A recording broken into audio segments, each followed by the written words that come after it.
Good morning, y'all. Good morning, and welcome back to Alicia's Crafty Hoplop. It is Wednesday here in New York City. Wednesday. Happy Wednesday, y'all. It's Hump Day. I know it doesn't feel much like Hump Day right now when most of us are still on lockdown at home, but I wanted to say happy Wednesday to you.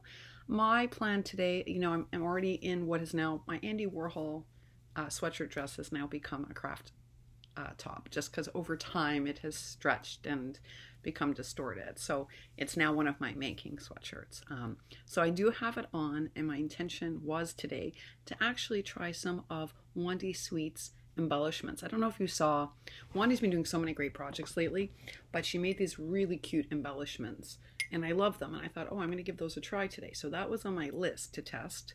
And I've had a few other little making things in my usual die cutting, but you can hear it. I don't know what happened overnight. I woke up feeling like a dog's breakfast. I really did.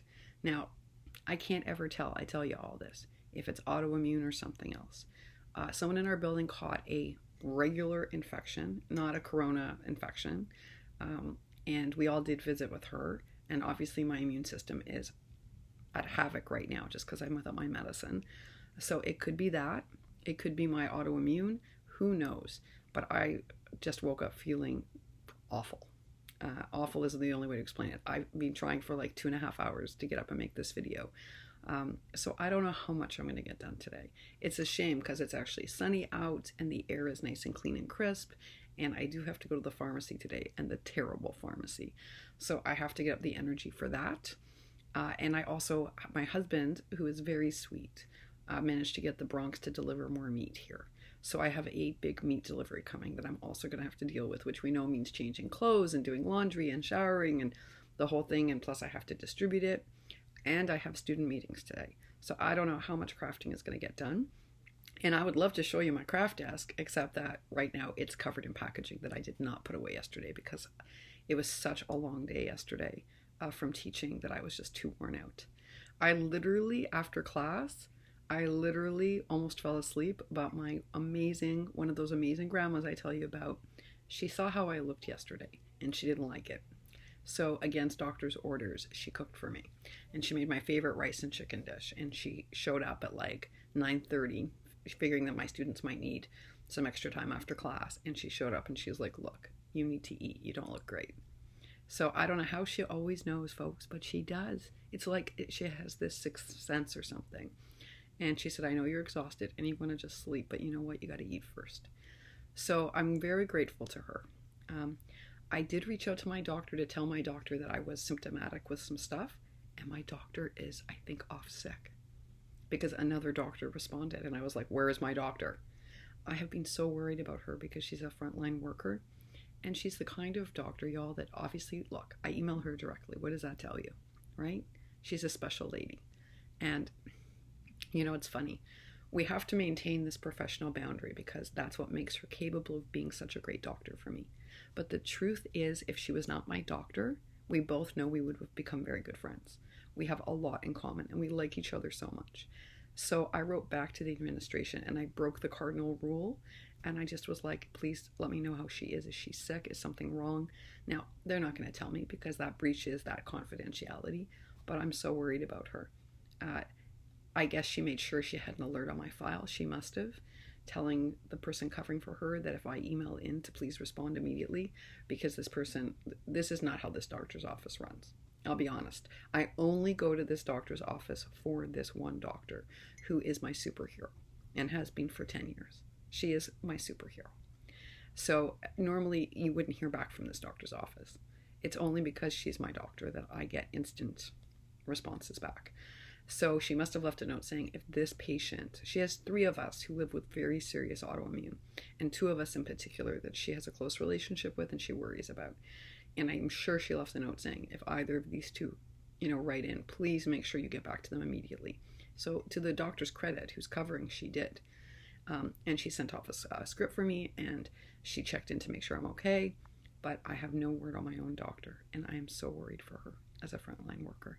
And to lose her in our community, oh my God, on a personal level, folks, I would be devastated. I really would be. I can't tell you how many times this lady has saved my life. And I mean literally saved my life. Like where she saw things coming before other doctors did. Even on my, like, I have a comprehensive specialist team, and they've often missed stuff. She never misses anything. She'll like look at me in my monthly appointments and see something coming. And the others sometimes, in the beginning, they would kind of like roll their eyes at her, like, what does a GP know? Because, the specialist always thinks they know more than the GP. But you see, over 10 years, she's gotten to know me very well.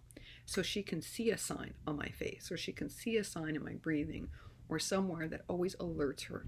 And somehow she just intuitively always knows when something's about to happen. And often she has literally saved my life by catching it early and making sure it was treated. So to lose her as a doctor would just be devastating.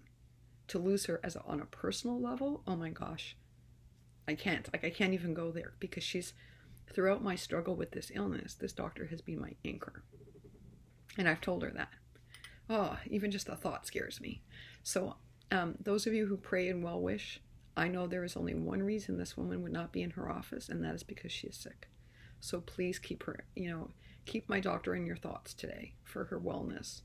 She has been working around the clock because of the virus here, and I'm just really concerned for her health. One of the grandmas lost one of her friends yesterday from the virus. So even though we've hit our peak here in New York, and it'll take about 8 to 12 weeks for it to slowly start to diminish, that by no means that we're in the clear. It just means that we've hit the worst numbers, but people can still get very sick, and people are still struggling. And one of the grandmas lost her friend yesterday and was just devastated. So this thing is real, folks. It's real. And some people say, oh, all the cleaning and all the whatever, is it worth it? I can't tell you that it's going to help you prevent the virus. I can just tell you that it makes me feel better, because it's like the only thing I can do besides wearing gloves and the wonderful masks that Sabrina made for me. And I think Deborah did too, because I have a package that's in my disinfecting bin. So thank you, Deborah Chillin' Bags. I appreciate it very much. I use these masks all the time. Everyone in my building is wearing these cute little masks from Sabrina. We were thinking that we should take, when this is all over and we can all congregate, we're going to take like a building photo for Sabrina so she can see everybody. It's really cute because, we're all walking around wearing these really cute masks as opposed to like hideous ones, because Sabrina made really cute ones for us. So after this is all done, we're going to take a picture for you, Sabrina, so you can see. It's pretty amazing. I am just not feeling good, but still, I did manage to catch up on comments. Not all of them, but a lot of them. And I did manage to really enjoy last night, your videos, and this morning. And I got a few shout outs, folks, because I got to tell you, there's some exciting stuff going on. First of all, can I just say that Tree Craft On is amazing. So I sent her one of the Take One, Make One packages, as you all know, because this was Tree's original idea.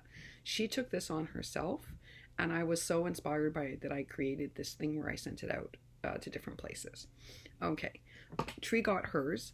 But because she's not mailing out because of this virus, and she doesn't want to contribute to any kind of contamination, and a lot of people are choosing that, not just swap groups and Facebook groups, but a lot of individuals are choosing not to mail just because we don't really know the rules.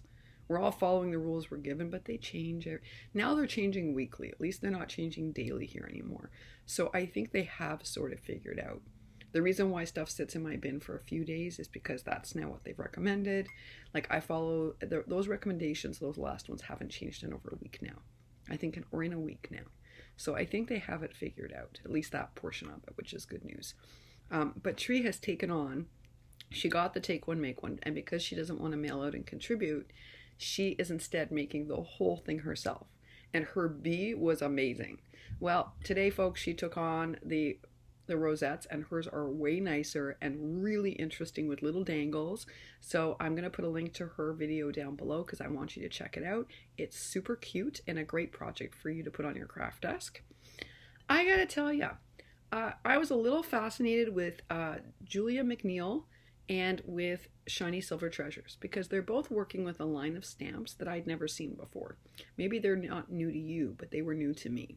They were called MCMC Designs, and I think both ladies are representing them. They're a UK-based design company.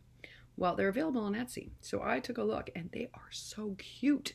So Julia McNeill did this amazing project, and I'm actually thinking that I'm going to do something similar for Make a Splash.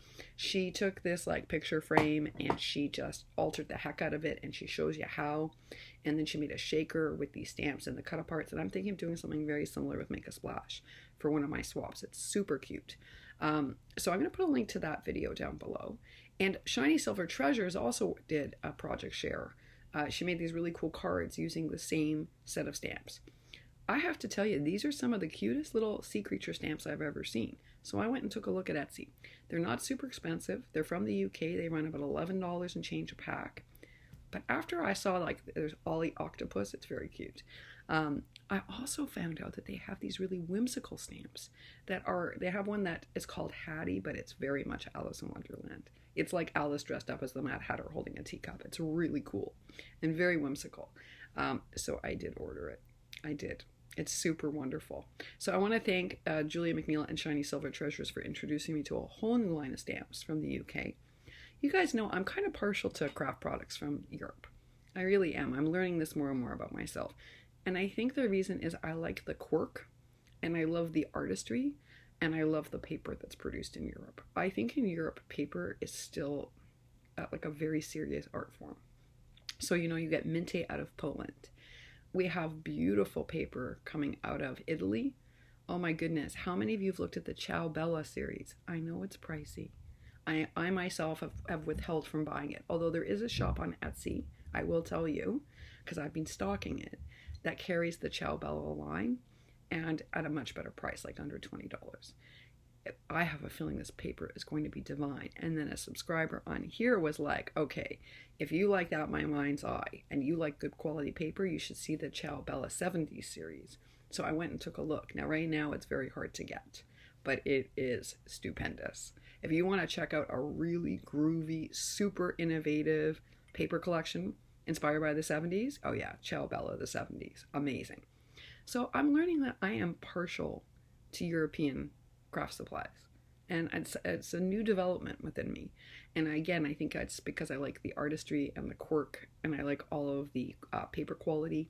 But the memory place from the Alice in Wonderland memory place from Japan that Frank Garcia Studios carries is also gorgeous paper.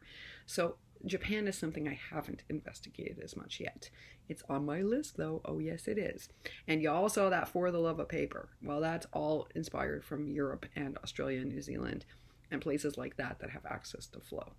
Once you fall down that rabbit hole, it's very hard to come out of it because those are one-of-a-kind designs. And one of you commented, I swore I wasn't going to order anything till you showed that book. I know. It's a really special book. That's why I ordered it for Alice. For the Love of Paper is unique. If you like unique crafting, it's remarkable. Alice also, absolutely Alice, has also turned me on to rifle. That's another weak spot, folks. If you want to check out interesting fabric and interesting paper, yeah, rifle paper. Oh my. Again, rabbit hole that you will fall down and not come out of. All right, so let me do some other shout outs this morning. Southern Scrapbooking and Crafts did the most amazing project. Now, I'm learning something about you. You're quite a bookmaker. I had no idea. Like, you showed us your first album and you're like, look, it's a hot mess. And I didn't think it was such a hot mess for a first book. Well, now she's brought us this amazing recipe book. And y'all are thinking like recipe book, but she's right about something. She was chit-chatting about how many of us now are cooking because we can't order a thing in. In New York, you can still, there are ways you can get delivery, but boy, are you risking it. Because who knows who's making that food. So nobody here is doing it. No one sane is ordering anything that somebody else is cooking because who knows what's going on with them, right? So she's right. We are all cooking tons. So she's innovated this great recipe album and it's really interactive. I mean, I think you're proving yourself to be quite a bookmaker. So I'm putting a link down to it below. First of all, I think it's a great idea. Why not while we're in this time of cooking and we're revisiting recipes like family recipes and our recipes? Why not create a recipe book to share with someone? And maybe when this is all said and done, we can all do a swap or something. It would be really fun. So she made a beautiful book. I'm going to link it down below. You want to check it out. It's also a cool idea, I think, for while we're in this lockdown period. All right, so let me see. So I had a whole bunch of notes today on, oh yes, I had to talk about this. I have to tell you, Tree introduced me to a crafter. Miss Doll's Handmade Creations. And maybe you all know her, but I did not. And I went and took a look at her channel today. And she has this really great video, very simple video. It's a tutorial on paper flower making. You know, folks, I realized yet again, Alicia did not know about many tools that are available. So yes, you know, Hope's Heavenly Creations was kind enough to send me the flower baller, and Jelly Bean helped me out by telling me, and so did Crafty Kimchi, that I need one of those for paper flower making, and it has made a difference. It certainly has. But today I watched Ms. Doll's Handmade Creations tutorial on simple flower making, and she's using alley dyes, very similar to the ones I've had some trouble with. And she's got all these paper quilling tools. Now, I laughed at myself because I bought those tools for one of the kids upstairs. He's a super talented paper artist. He makes really amazing creations. I'll have to share some with you. 3D, like really amazing. And I bought him that tool set. I just never thought about using it for making paper flowers. Well, she showed us today in a tutorial how she curls up the edges. And most of the time, to be honest, I just use my fingers. And I saw today, like, oh, tools could make a difference. Isn't that interesting? Now, you can get them on AliExpress. Y'all know right now there's increased shipping costs and there's increased wait times. You can get them there. You can get them at a Hobby Lobby or somewhere like that with a coupon. But clearly, some tools do make a difference. So I'm going to put a link to that video down below. I think for most of us who are making paper flowers, this is a great tutorial. And it introduces us to a new crafter, or at least new to me. I had one other thing I wanted to share. Oh, yeah, I just want to remind you again, like, Wandy Sweets is up to all sorts of no good right now. Every day she is making a new project. And it's just, she awes me because today she put up a project for this carousel. It was her KS Craft design team share. That would have taken me a month to make. And I mean working on that every day. It really would have taken me a month. And Wandy gets it done in like a couple of days. Unbelievable. Wanda's really like an amazing crafter. And really very skilled, and also a joy to watch. And occasionally she makes these really funny videos. I know some people don't like them. That shocks me. I think they're wonderful and quirky. But today's video was not that. It's not one of her fun quirk videos. Today was a project share for KS Craft. You have to go check this out. If you're a shabby maker, you're going to swoon over this. You really are. This carriage is spectacular. The Jelly Beans, the Donnas, the Deb Hendricks of the world, you want to go, oh, Maryland Sweetwater cards, you're gonna go gaga. You have to go over and check out Wandy's project. I'll put a link to that down below too. What's really nice is that we have all these videos to watch during this period. And again, I know that some of my friends have said they've just lost their crafting mojo. It's just been such a stressful time. For me, it helps me get through that stressful time. And you know, when I'm feeling that way, usually making helps me resolve it. But I understand what you mean. When life gets very stressful, sometimes we close down internally, and that's hard. Maybe starting with a small, manageable project can get you back on that making route. You know, that's what I tell my students. When they're feeling a little bit blocked, it's usually because they're emotionally in turmoil, or their environment is chaotic. You know how Heather said today, like, she can't create on a messy desk. Sometimes because we're making beauty out of chaos. That's what art and crafting is. So sometimes we can't do that if there's chaos around us. Like if our space is super chaotic or our desk is super chaotic. But it also can mean that we have too much going on internally, emotionally. And what I tell my students to do to get over that is to make something small and very manageable. Because once you do that, it kind of opens you back up and you're able to channel your emotions into it. So for those of you suffering a little bit during this crisis with creative block, that's my advice to you. It works for my students. It's likely to work for you. Pick a very small, manageable project. Something like those paperclip embellishments that the Posh Paper Lady showed in her video, either yesterday or today. Something like that. Something small and doable that will give you a sense of accomplishment. That will help you restart the making again, the making process. I, unfortunately, do not get to do a lot of making today. I wish that was my day. You know I look forward to Wednesday every week, and I try my best to safeguard it. But between student meetings, the meat delivery, having to go to the pharmacy, and I did make a big mess packaging, I'm unlikely to do much making today. But if I do any, I'm going to try making Wandy Sweets embellishments because they're super cute. I hope whatever you're doing today, I hope that it gives you a whole bunch of joy. I hope you all find time for crafting. If you can't find time for crafting, then I hope you find a little bit of time for yourself. Don't forget to check in on one another and make sure that everybody's okay. Thus far, everyone's done a fabulous job of that, and that's how we've gotten through that. So just a little friendly reminder that, you know, it's easy to forget. It's easy to forget once some of the chaos settles down. But it's just as important today to check in on those in your community as it was a week ago. All right, y'all. That is it for now. Thank you so much for watching, and I will be back on later today, with any luck, maybe with a little brief share of Wandy's embellishments. Let's hope I have time to do that today. I really want to. All right, y'all. Take real good care, and happy hump day to you.